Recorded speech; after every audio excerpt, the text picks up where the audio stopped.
क्या हनुमान और लक्ष्मण जैसे महाबली योद्धाओं को भी कोई हरा सकता था? पर ये कौन हो सकता है? चलिए मिलते हैं उनसे। मैं हूं निशांत और आप सुन रहे हैं मेरे प्रभु राम। इस शो में हमने आपके लिए बटोरी है रामायण की अनसुनी कहानियां। इस महागाथा के कई रूप हैं और ऐसे ढेर सारे किस्से हैं जो शायद आपने अपनी दादी नानी से भी नहीं सुने होंगे। तो चलिए जानते हैं रामायण का एक और दिलचस्प किस्सा।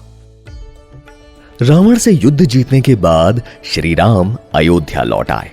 कुछ समय पश्चात उन्होंने अश्वमेघ यज्ञ आयोजित करने का निर्णय लिया।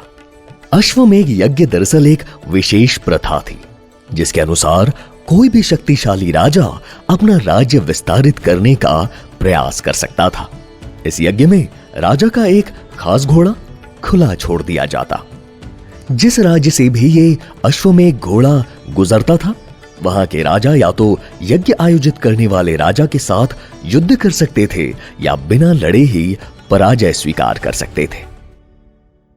श्री राम का अश्वमेघ घोड़ा कई राज्यों से बिना किसी रुकावट के पार होता चला गया, लेकिन बिथूर नाम के प्रदेश में इस घोड़े को रोक लिया गया।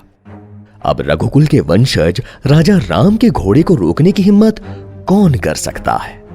जब उन महावीरों को राम की सेना ने देखा तब सबके होश उड़ गए।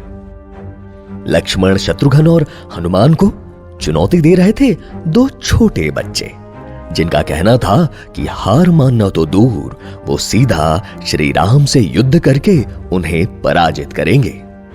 पहले तो इन बच्चों को सबने प्रेम से समझाने की कोशिश की, लेकिन युद्ध के लिए तत्पर इन दोनों ने लक्ष्मण और हनुमान को खुली चुनौती दी। इसके बाद हुआ एक ऐसा युद्ध जिसके किसी ने कल्पना भी नहीं की थी।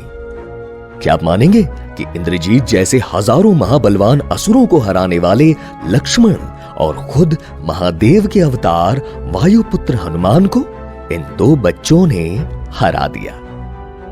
जी हां, आप समझ ही गए होंगे कि ये थे लव और कुश, श्री राम की संतानें, जो युद्ध कला में उनकी जितनी ही कुशल थी और दैवीय शक्तियों से समृद्ध थी।